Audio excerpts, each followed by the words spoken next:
বিপ্লব শব্দের অর্থ হল আমূল পরিবর্তন। আর ভারতবর্ষে কৃষি উৎপাদনের ক্ষেত্রে এই আমূল পরিবর্তন লক্ষ্য করা গিয়েছে বারংবার।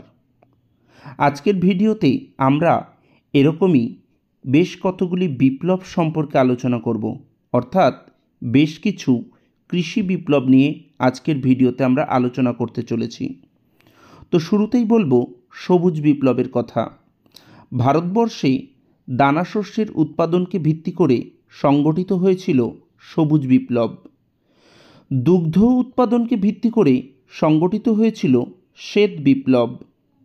মাছের উৎপাদনকে ভিত্তি করে সংগঠিত হয়েছিল নীল বিপ্লব। চিংড়ি ও পেঁয়াজের উৎপাদনকে ভিত্তি করে সংগঠিত হয়েছিল গোলাপি বিপ্লব। তৈলবীজের উৎপাদনকে ভিত্তি করে সংগঠিত হয়েছিল হলুদ বিপ্লব।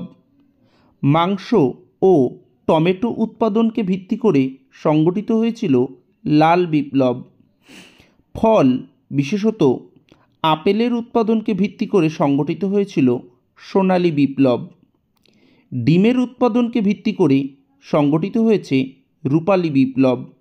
সার ও পশম উৎপাদনকে ভিত্তি করে সংগঠিত হয়েছে ধূসর বিপ্লব। আলু উৎপাদনকে ভিত্তি করে গোল বিপ্লব এবং মশলা ও চামড়া উৎপাদনকে ভিত্তি করে সংগঠিত হয়েছিল বাদামি বিপ্লব। এবং সবশেষে পেট্রোলিয়াম উৎপাদনকে ভিত্তি করে ভারতবর্ষে সংগঠিত হয়েছে কালো বিপ্লব। আর এই সমস্ত প্রকারের কৃষি বিপ্লবকে একত্রে বলা হয় রামধনু বিপ্লব।